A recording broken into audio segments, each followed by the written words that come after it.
Narayana namaskritya naram chaiva narottamam devim saraswatim vyasam tato jayam udirayet. Hare Krishna, everyone. My name is Ananda Svarup. I was born in Italy. I live in Holland, and by Radharani's grace, I am here. What microphone?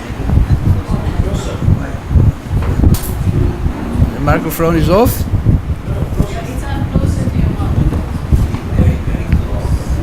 How's that? Better? Okay. Do we have the verse on the board, or we just read from the book? So Bhagavad-Gita, chapter 17, verse number 4.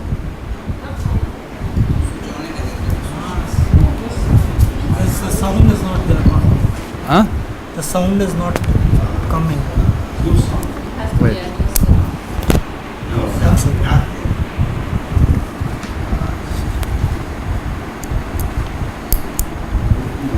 Do we need There's no sound. Do we need this?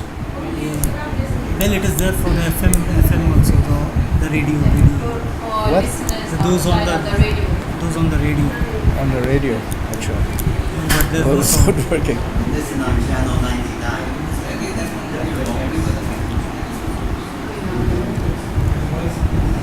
More like Route 66. It's more like Route 66 in channel 99. So what to do? Somebody's fixing it? Yeah. There's no cover.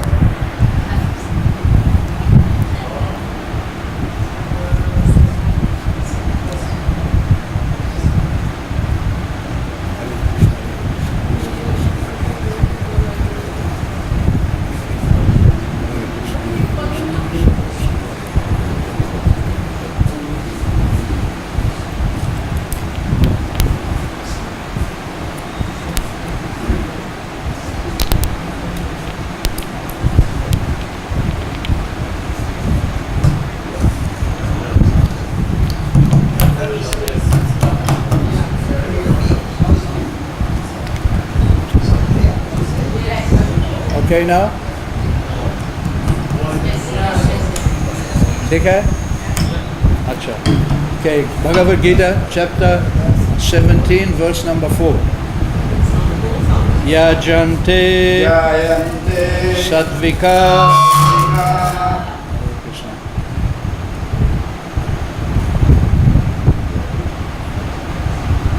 Devan Yaksha Rakshams Rajasaha Pretim Bhuto Ganams Chanye Yajante Tamasa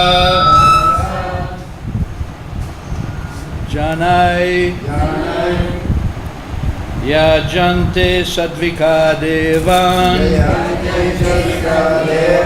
Yaksho Raksham Rajasa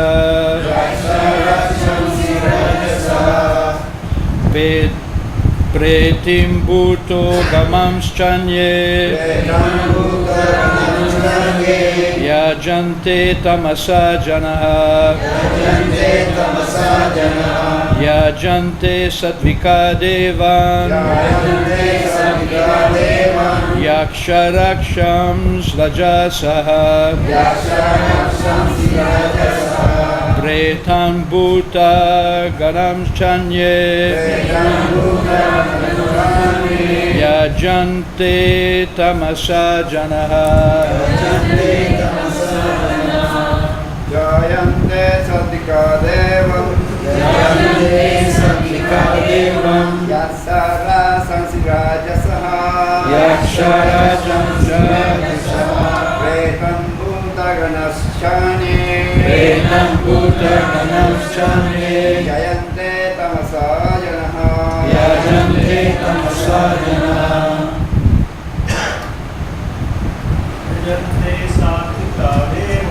Yajante Satvika Devan Yasara Sansirajasaha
Yajante,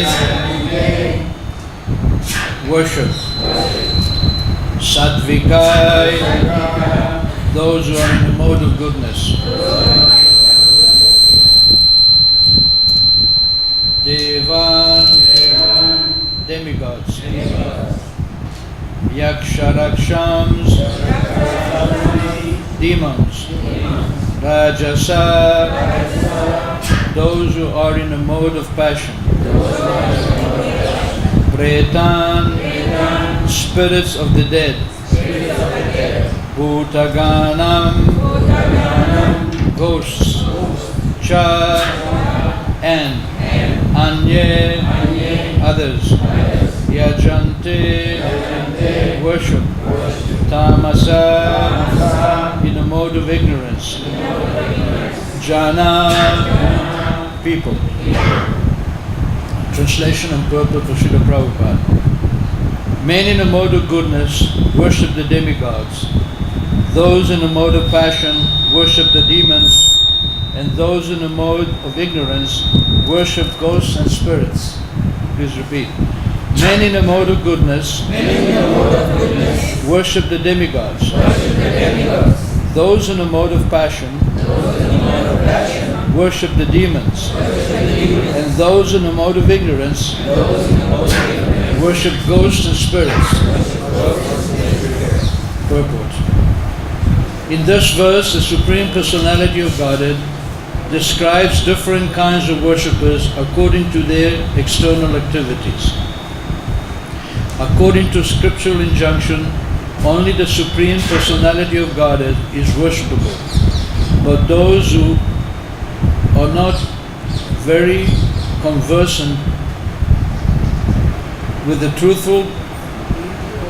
faithful in the spiritual injunctions worship different objects according to their specific situations in the modes of material nature. Those who are situated in goodness generally worship the demigods. The demigods include Brahma, Shiva, and others such as Indra, Chandra, and the sun god. There are various demigods. Those in a mode of worship a particular demigod for a particular purpose. Similarly, those who are in a mode of passion worship the demons. We recall that during the Second World War, a man in Calcutta worshipped Hitler because thanks to that war he had amassed a large amount of money, of wealth, by dealing on the black market. Similarly, those in the modes of passion and ignorance generally select a powerful man to be God. They think that anyone can be worshipped as God, and that is the same results can be obtained. Now,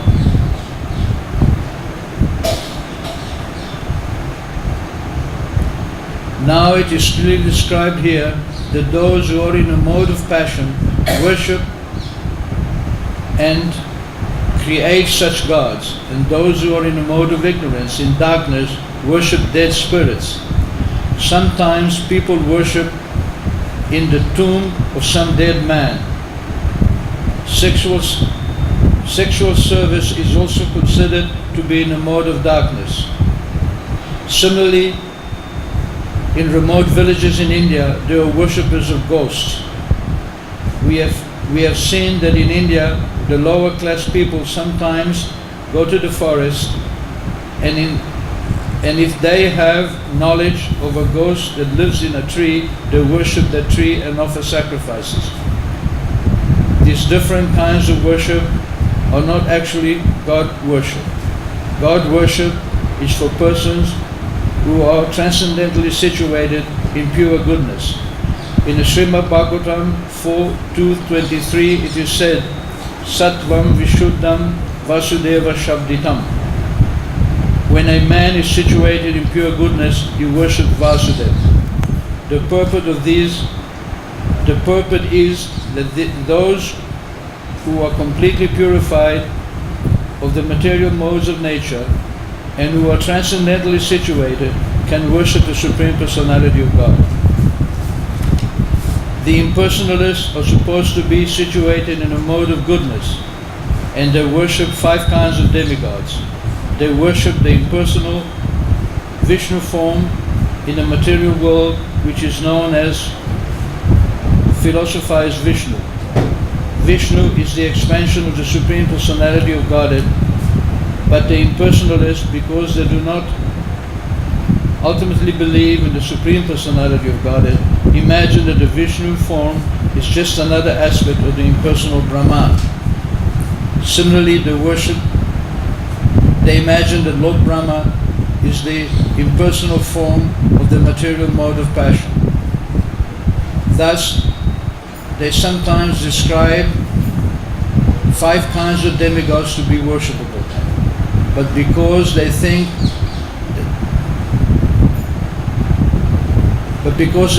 that the actual truth is impersonal Brahman, they dispose of all worshipable objects in the ultimate and in the ultimate end. In conclusion, the different qualities of the material modes of nature can be purified through association with persons who are transcendental, who are of transcendental nature. So, Daivi Esha Gunamai Mama Maya Duratyaya. Krishna says that the gunas is material energy, Maya. It is Duratjaya. Dur means difficult, and Jaya means to cross over. So the modes of material nature are very, very difficult to overcome. This is Krishna's opinion, not just anybody's opinion. Mam eva ye prapadyante, mayam etam tarantite. But if you surrender to me, then you will be able to cross over the modes of material nature. It is very, very difficult to change the nature of someone's heart. We are born with certain propensities. We are guided by certain powers, and these are called the power of goodness, the power of passion, or the power of ignorance. And these 3 very powerful agencies mix together and create an infinite variety of expansions, and according to this variety, we are controlled and our nature is displayed in our daily activities. And it is very, very difficult to change. Therefore, in the beginning of the Krishna consciousness movement, when the first European devotees came to India, there was great agitation among the Brahminical community, the caste Brahmins, because they didn't believe it was possible to transform the nature of a person who was born in the mode of ignorance and make him into the mode of goodness. In other words, to make a Brahmin from someone who is a Mlecha or a Yavana. Prabhupada also gives the example that one of his godbrothers in England, when he first went there, first Vaishnavas to go to England were sent by Bhaktisiddhanta Saraswati Thakur. So one of the peers of the English realm asked him, Swami, can you make us into Brahmanas? And the Swami said, certainly I can make you into Brahmanas. But there is a certain condition attached. What is that? You cannot eat meat, you cannot gamble, you cannot have illicit sex, and you cannot... what? Intoxication. Yes, you cannot take any intoxicants. So the Priya said, this is impossible. This is our life. This is our life. This is what we want. This is how we are born, and it is part of our nature we cannot change.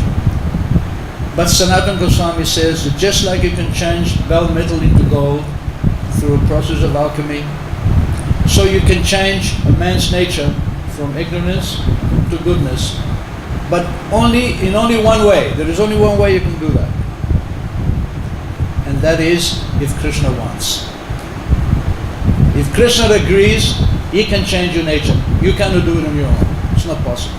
You can pretend, but ultimately your nature will catch up with you. I have personal experience. When I first came to India, right here, 1976, I was so excited, so happy to be here. I loved everything about India. I couldn't get enough. I stayed here for 10 years. 5 years in Bengal, Orissa, Bihar, Assam. 5 years in the south, Tamil Nadu, Kerala, Karnataka. And I loved everything about India. And externally, I accepted all the accoutrement of renunciation. Saffron cloth, danda. I behaved also in the same way. I was for many, many years renounced sannyasi. And I was a good sannyasi, but I could not maintain. At one point, there was a tap on my shoulder that, what about your internal work? You have done the external work very nicely. You have done your best by your own hands to hold on to your mother monkey, but it is not working. And I had to reassess my relationship with Krishna. And I had to dig very deep for some humility. Actually, I didn't have to dig. Krishna did it for me. But it is very, very hard to change one's nature. But you can if you become attached to the pastimes of Krishna. Shrimvatam swakatha Krishna punya shravana kirtana. That Krishna katha, it is punya. It is very, very spiritual, very ultra-religious. Punya shravana kirtana. Just by hearing and chanting, Riddhi antashto abhadrani, what is abhadra, what is inauspicious within the heart, Riddhi antashto abhadrani vidunhoti surit satan. Krishna will clean it. If you are surit satan, what is surit satan? Surit means pious, you follow the principles of spiritual life, and satans mean you get off the material bodily platform.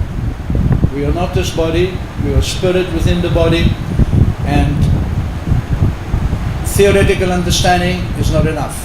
You actually have to practice, and that is called satan. Satan means one who is interested in sat, what is permanent. Is not interested in asat, in temporary things.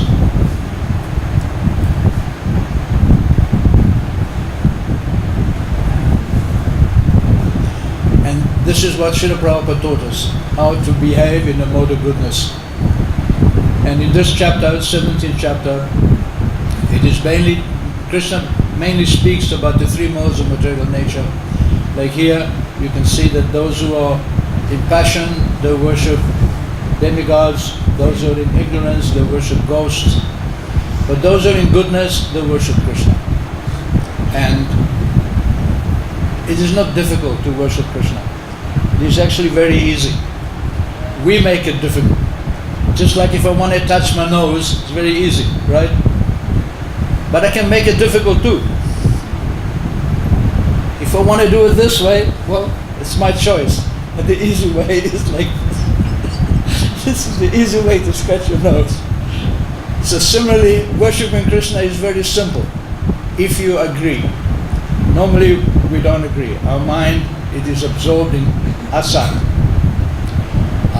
We are brought up requiring so many material things, and we live in a world which is very much interested only in matter. There is no example of spirituality. Maybe for the first time in our lives, Prabhupada came and gave an example of what is pure spirituality. Before he came, I was pious, I believed in God, My early memories when I was a young boy was my grandmother waking me up and taking me to church every morning in Italy. And I believed in God. I found the idea of God very good. But I had met nobody with whom I could reciprocate. Nobody who could take me from this very, very neophyte platform of acceptance of God and bring me to a more steady, more scientific, more positive position. That person was Prabhupada. He did it not just for me, for thousands of us, simply by his presence. And this is the way that we can become clean in the heart. There is no other way. No matter how hard we try, it is all beginning in the heart. We are existing within the heart, not in the mind and not in the intelligence. Current scientific knowledge, they put everything in the mind, in the brain. They study very much the brain. They don't study the heart. But we are within the heart. Everything is going on in the heart, not in the brain. For example, if you become very happy, what do you say? My heart is bursting with happiness. You don't say my head is bursting with happiness. My heart is bursting with happiness. If somebody hurts you, you don't say you broke my head. You say you broke my heart. And every devotee in his private moments of ecstasy, and all of us have had our moments of ecstasy, it begins in the heart and it radiates all the way to your fingertips. It comes from there. So what does Krishna say in the Gita? He says, Ishvara sarva bhutanam hridesh Arjuna tishtati. That the Ishvara, the Supreme Controller, is within the heart. And within the heart is also the living entity, who is sitting on a chariot made of the material energy. Brahmayam sarva bhutani yantra rudani mayaya. So Krishna explains that he is there next to us within the heart. Then he says, Tameva sharanam gacha sarva bhavena bharata. Under all circumstances, sarva bhavena, Tameva sharanam gacha, go, surrender to him. Tat prasadat param shantim, by his mercy only, you will become peaceful. Stanam prapsasi, you will get a position where you can stand on. This is the most wonderful explanation of religious life, of religious practice. That everybody knows that God is in his heart. If someone doesn't understand that God is in his heart, then it's a hopeless case. There is no question of spiritual progress. And Krishna doesn't say, I am in everybody's heart, in this particular aspect, particular chapter of the Gita. Elsewhere he says, Sarvasya chaham hridhi sanivishta. But in this particular chapter, 18th chapter, he says, Ishvara sarva bhutanam. He defines God as Ishvara, as the controller. Now, everybody can see that unless there is somebody in control, nothing works. For example, where I live in Amsterdam, outside my door there is a tram stop. And every day I take the tram to go to the city or wherever I want to go. And there is a tram every 7 minutes. Clockwork, every 7 minutes a tram comes. Why? Because somebody is taking care. That's why. If suppose today the tram comes every 7 minutes, tomorrow comes every 15 minutes, next day it doesn't come, then the first question is, who is in charge? Who is the Ishvara? Who is in charge is making a mess of this? So similarly, the whole universal creation is working even better than the tram stop. The whole universal material creation is very finely balanced. This earth planet, it is positioned in space in exactly the right spot. If it was a few degrees towards the sun, we wouldn't be able to live. There would be too much heat. If it was a few degrees away from the sun, there would be perpetual winter. It has to be in exact balance. That presupposes there is a controller. There is someone who is in charge. And the Supreme Controller is God. So Krishna says, whether you believe in Krishna or you believe in Jehovah or Buddha or Allah, doesn't matter. Go into your heart and surrender to Him. Tameva sharanam gacha sarva bhavena bharata. My dear Arjuna, under all circumstances, you go there. So, what Prabhupada taught us is that before we do anything, we consult that Ishvara within the heart. And then by His mercy, we can become peaceful. We can become on a platform where we can practice our sadhana, we can practice the religious principles, we can chant the holy name, and as I explained, vidunoti suritsatam. If we have this taste for Krishna Katha, Srimvata Swakata Krishna, then vidunoti. Krishna will purify the heart. Actually, vidunoti means to shake. Just like when I grew up as a child, we had many olive trees on our farm in Italy. If you shake an olive tree, the rotten olives fall away. And then you can pick the ripe olives. So in the same way, Krishna, when we become attached to Krishna, when we become interested in His pastimes, when we take pleasure in seeing His deity form, we take pleasure in His presence in our life, we take hope and faith from His presence, then we want more of Krishna. Krishna is like a hot jalebi. You cannot get enough. You know, even sometimes it burns your lips. Because Krishna is not impersonal. He has his moods also. He's not always you cannot always capture Him. When you think you've captured Krishna, you'll end up with a handful of air. He's gone. Just like Mother Yashoda, she tried to bind Him. No way, she could not. Every time she tied, the rope was too short. And try, get more rope, try, nothing. It didn't work. Suddenly, she began to perspire. And the flower garland from her hair fell down. And Krishna felt compassion for his mother, for her endeavor. Then he allowed her to tie him up. If Krishna doesn't want, there is nothing you can do. If Krishna wants, everything will work. So, Krishna is very good at shaking your tree and getting rid of all the imperfections that we have. This is the process of hearing and chanting. And we are so fortunate to be here in Vrindavan, even more fortunate in Prabhupada's rooms. He is not physically here, but he is also here by his transcendental expansion. Sometimes people cannot understand the aprakrita lila, the non-manifested lila of Krishna. They say, how can he be in the spiritual world and also in the material world?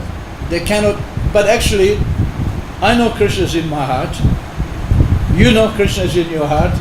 So where is he? Is he in your heart or my heart? Is he with you or with me? Huh? No, he's with both. Not just both, everybody. And it is confirmed in his pastimes. When he was having lunch with his cowherd boyfriends on the bank of the Jamuna, he was sitting in the middle and all the boys were sitting around looking at him, and it was just like a beautiful lotus flower. Krishna was the whirl of the flower and the cowherd boys were the petals. And each boy was thinking, Krishna is eating directly in front of me. Each boy was thinking, Krishna is face to face with Krishna. Also when he was dancing with the gopis, he expanded himself, and between two dancers Krishna was present. So every gopi felt that Krishna is dancing with me. So in the same way, Prabhupada, although physically is not here, he is here in his non-manifested form. I'll give you an example. I live about 15 minutes walk from here. So I come to Mangalarati every morning. So I was thinking, I have a lot of rounds to chant while I'm in Vrindavan. So I will just pay my obeisances at Prabhupada Samadhi and then come for Aratik in the temple. So I was doing that for a couple of days. Then yesterday morning, one sannyasi came to me and said, "You were not a Prabhupada Arati. Very important if you come to Prabhupada Arati." I thought to myself, how do you know I wasn't there? There is a crowd, 100,000 people there. I could have been at the back. But then I realized that Prabhupada was speaking to me through him. That subtly, in my craziness, I was thinking that the deities are more important than the samadhi. And Prabhupada corrected me. No, he is more important. Without Prabhupada, we have nothing. We have no Radha Krishna, we have no Krishna Balaram, we have nothing. Absolutely zero. And he's there in his books, he's there in his instructions, he's the Shiksha Guru for the whole world. You don't need anybody else. If you're fortunate to find a nice Vaishnava who can help you to make progress, there is no harm. All good to you. But even if you don't have, if you're just somewhere alone with Prabhupada's books, you have everything you need to go back home, back to God. Thank you very much. Now, if you have any questions or comments, let's open the discussion a little bit. Yes, Prabhupada.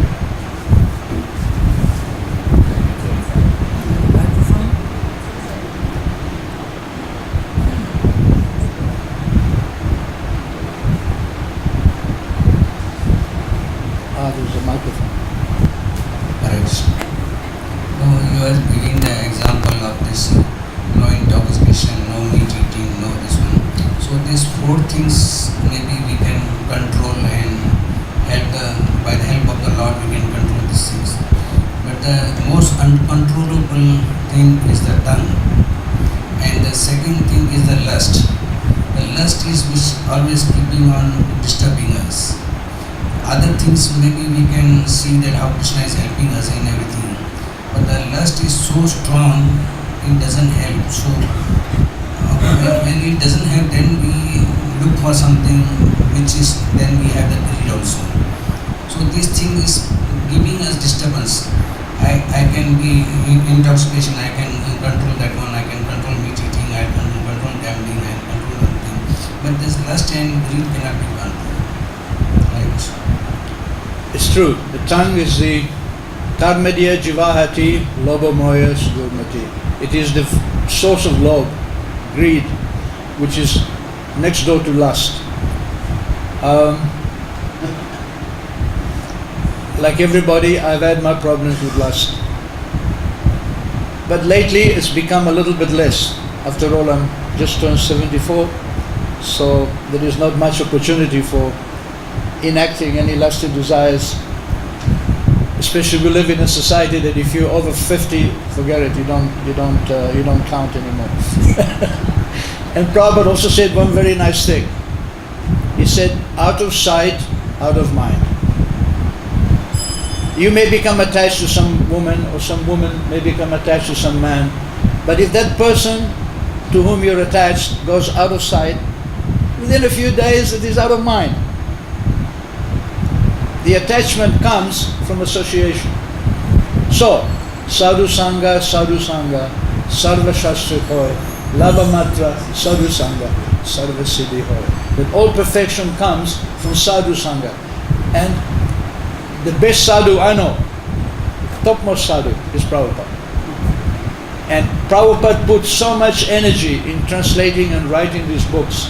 He would sit there, when I first came in 1976, at night I would look in through the window and he would be there inside his mosquito net cage, translating every night. He gave his blood for these books. One time I was walking and there was a boy sitting on the stairs just at the temple and he was reading the Bhagavad-Gita. And in those days we had a very tough temple commander. He didn't like it if you were just reading. He wanted you to do practical service. So we would grab the reading time whenever we could. But Prabhupada walked by this boy and he looked and he saw him reading the Bhagavatam. He leant over, he tapped him on the head. He said, "Good boy."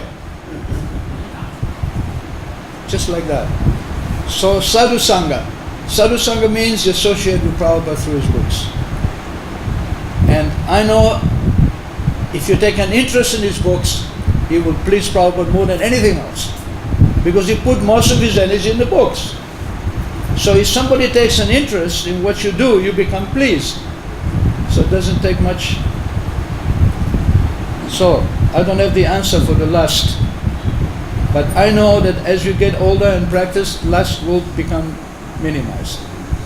We have to have that faith. And if you're young, and then you can get married, then you can suffer, and then you can understand that lust isn't so pleasing after all. It comes at a price, and the price is very, very high. And I'm not willing to pay that price. And I pray to Krishna every day, please protect me from harm. Yes.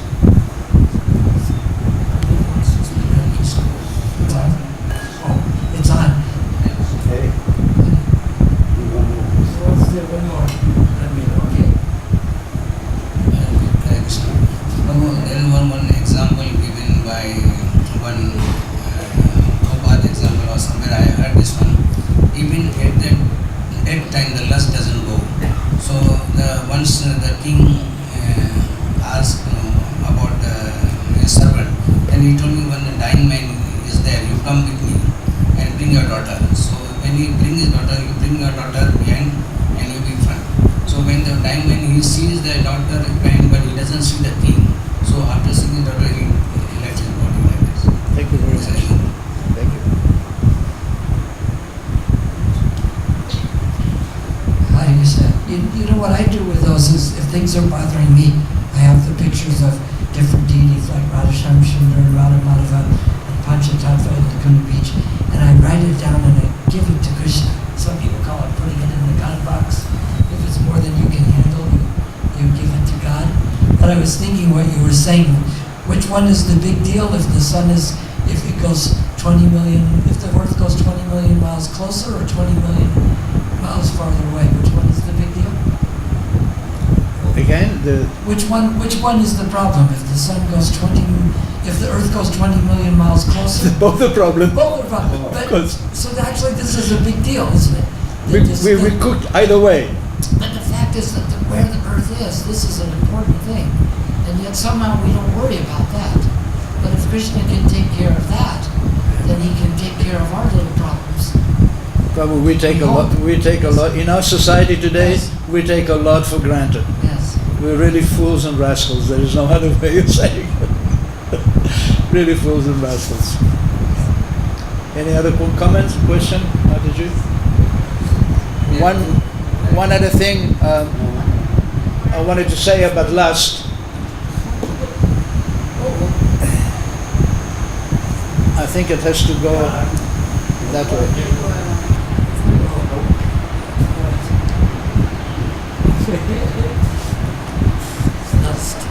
One other comment about lust. It actually never goes away. That doesn't matter how old you become. But what happens is that at one point you realize that if I indulge in lust, the more I indulge in lust, that much I will lose Krishna. So what is more important? Do I want to lose Krishna or not? So Krishna becomes so important that you are actually able to keep lust at bay. Yes, Hare Krishna Prabhuji, that was so beautiful to learn from you that Prabhupada Arati is most important one in the dailies. I want to ask you is that it's magnanimous on your part to think that the gentleman that the Prabhu takes an answer and told you that look, where were you? And you thought, oh, Prabhupada is speaking to me through him. Right?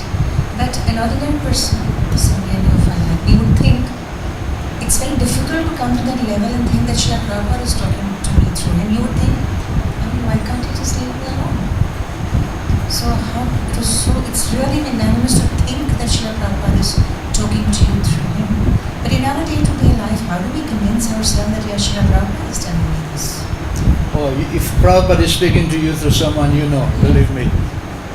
Because spiritual intervention is not a daily thing. I was actually in my mind making an offense, thinking that the Didi Arati was more important than Prabhupada's Samadhi Arati. You see, I never lived in Vrindavan when I lived in India. I was here for 10 years, constantly, and then I would come every year. But my Vrindavan visit was always very short, 2 or 3 days. I would come here, would pay my respects, and I would leave. I spent more time in Mayapur and in South India. So my temple life, we only had Mangalarati. The pressure was to attend Mangalarati. You had to get up and be in time. You could not miss Mangalarati. That was one of the standards you were judged by. So I had no experience with Prabhupada Samadhi Arati. This is uniquely Vrindavan. And Prabhupada is actually here.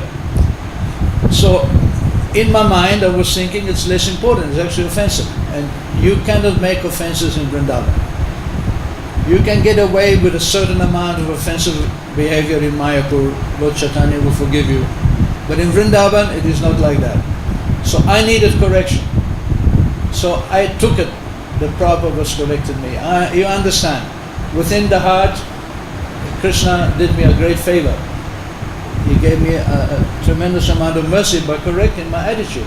So this morning I came and I went to Prabhupada Arati first. And the Swami saw me and he said, "Oh, thank you for coming." So he confirmed, and I feel enlivened, I feel blessed. And when Prabhupada talks to you, or when Krishna talks to you or corrects you, you feel very enlivened, you feel very special.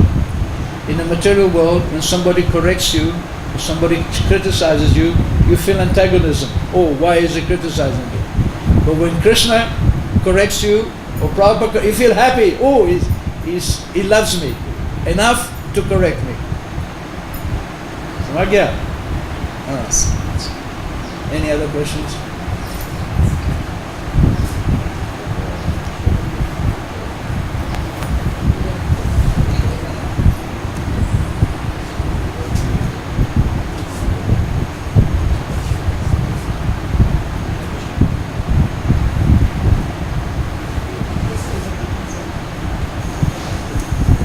All right. Thank you very. Oh yes. Go on.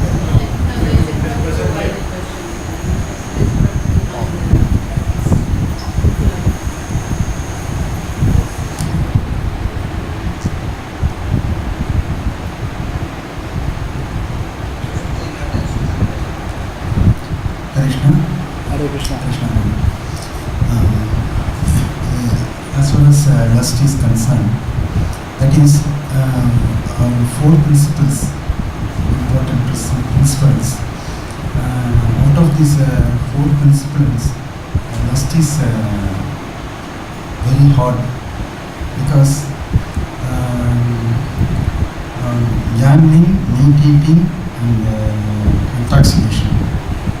If once you use little, but lust is born with body, attached to body, very difficult to control lust. So in Vedic period, to avoid illicit sex, they practiced yoga and control food habits. So through this area, they can control lust. Even Vishwamitra, Markandeya Maharishi, they cannot, very particularly Vishwamitra. Vishwamitra also cannot escape from the clutches of Maya. Okay. It is actually very difficult to control your senses. Some of the greatest yogis have not been able to do it. Again, is the example that the baby monkey is relying on his own little hands to hold on to his mother, and if the mother jumps from branch to branch, the monkey can easily lose control and fall. Whereas a baby tiger cub, it doesn't try to hold the mother, takes him in her mouth, and he is completely safe. If you and me are in that tiger's mouth, we are finished. But not the baby cub. So similarly, when Krishna protects you, you are able to control your senses. But the four regulative principles you also require to use your intelligence and analyze this thing. They go hand in hand with understanding you're not the body. Now, we believe we're not the body. We say, for example, I say, these are my glasses. So the glasses are one principle, and I am another principle. The glasses are not me, I'm not the glasses. I am the possessor, the owner of the glasses. Similarly, this is my body. I am the possessor of the body. So, if you really understand that you're not the body, then following the principle comes naturally. Because, for example, you know the body intoxicates you, that it makes you believe you belong to it. That I'm a man, I'm from this place, I'm a woman, this is my husband, this is my... So if the body is a kind of intoxication to begin with. If on top of that intoxication we take more intoxication, then we're moving away from understanding with the spirit. It is completely counterproductive to take intoxication because it makes the situation worse. And meat eating destroys your compassion. If you understand you're a spirit soul, then you know that everybody else is also a spirit soul. Vidya Vinaya Sampanne Brahmani Gavi Hastini Shunichaiva Supachocha Pandita Samadarshina. You see equally. So why would you hurt somebody else's progress? Why would you interrupt an animal's progress in the evolution towards God by killing it? So killing doesn't go with understanding of the spirit soul.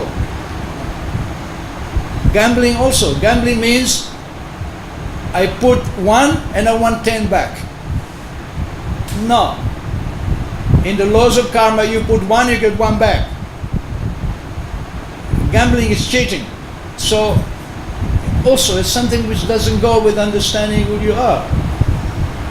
And illicit sex, forget it. You get involved in illicit sex, you forget all about your spiritual nature. But Vishwanath Chakravarti Thakur comments very nicely on the 10th canto that a devotee, by the mercy of Krishna, by his attachment to Krishna's activities, he can cross over birth and death, lust, anger, just like walking on their heads. So, the whole thing hinges on Krishna Katha. The whole thing hinges on, it doesn't matter, we all have some spark of goodness in us. So, let's put it to Krishna. Even we may have many impediments in our heart. But spiritual life begins when you go to Krishna and say, Krishna, here I am. This is all my luggage. This is all my rubbish that I'm bringing with me. I don't know how to get rid of it. It is like a chain and ball and chain dragging me down. You please help me. You know how I got all this rubbish. You know exactly how I collected it all. Who I cheated, who I lied to, who I robbed, who I killed. Now you make it all right. He's the only one who can make it right. Because he has all the facts. Just like in a law court, the judge can make a decision after he hears all the facts. Pro and con. Then he makes a decision.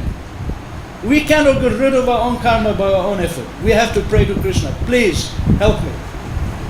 I am like Sanatana Goswami. Nija jati, nija kam, patita hadam, kuvishai, kupapuri, goneyo jaman. Says, I am born in a low class, low family, kuvishai, I'm full of bad activities. Kupapuri, I fell into the well of material life and I wasted my life. So, little humility goes a long way. And we have Prabhupada to help us. There's no problem. Prabhupada will say, where's the problem? Okay? Thank you very much. All glories to your lotus feet. Hare Krishna.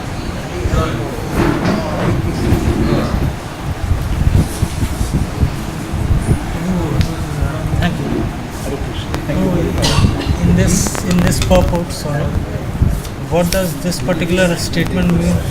That sexual service, say, you can see this one? Read it to me. sexual service is also considered to be in the mode of darkness.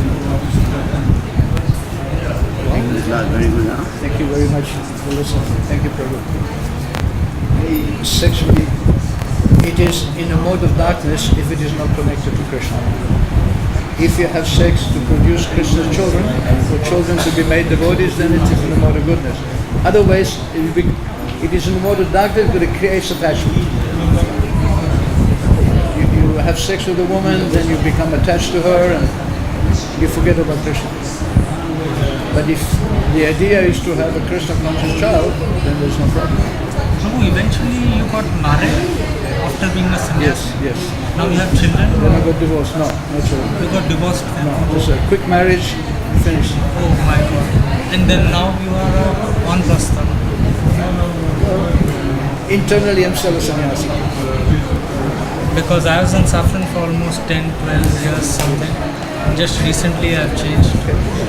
I may get married, may not. I've prayed my prayers. Anyway. Hare Krishna.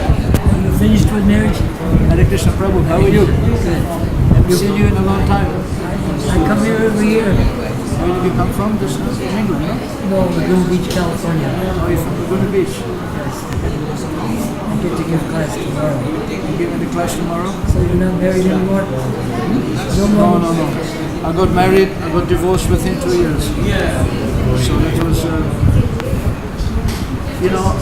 I wasn't just a sannyasi, I was also a guru. I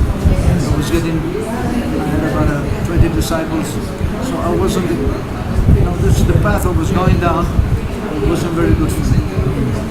I remember I used to give class and my eye would be attracted by the ladies. It didn't do anything. It didn't fall down physically. But mentally, I knew there was a dichotomy. I couldn't harmonize it. So the marriage took me out of the situation. And I suffered for many, many years. Marriage, divorce, suffered like a dog. But it was good for me. I'm still here. That's good. Yeah, I just had a new baby. Oh, But it's a great grandchild. Yes. that's amazing. Great grandchild. All right. What is your name? Shooty-das. Shruti. Shooty. H-R-U. No, it's actually Shooty, like Ksha. Like Kshatriya, Kshara, Shooty. Shruti. What does it mean? It's the son of Krishna and Mitra Vinda. Prabhupada gave all the names from the genealogical table of Krishna's family. Again, the name? Shooty. Yes. And well, it's actually pronounced Shooty, but most people can't say Ksha, so they just say Shooty. Whose son was it of Krishna? Which Krishna and Mitra Vinda. Mitra Vindas. Okay. My name is Ananda Svarup. I remember you way back. Huh? I remember you way back, right? Yes, I remember your face. Way back. You were a friend of some of the people from Laguna Beach, right?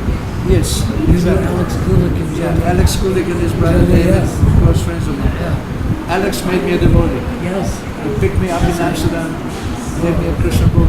Yeah. So you know the story. Recently, last year, 2 years ago, David Kulik, his younger Alex died. Yes, I know. He died in Goa. And his younger brother came and stayed with me in Amsterdam. Really? Yes, for a few weeks. He's living in Thailand. Thailand now. Yeah, he's got a Thai girlfriend. And, I tried to get him more involved in Krishna consciousness, but he's David. He should come here. He's got a room upstairs. Yes, he's got a room. And I got a letter from him saying that I can use the room. Yeah. Yeah, he should come with it. Ganapati didn't know who Devananda was. He said, what is David Kulik? David came here with a Chutananda. They were touring in a minibus. Yes. And Prabhupada was getting his massage upstairs. So David heard that he was giving initiation the next day. So he went up and he said to Prabhupada, can I get initiated?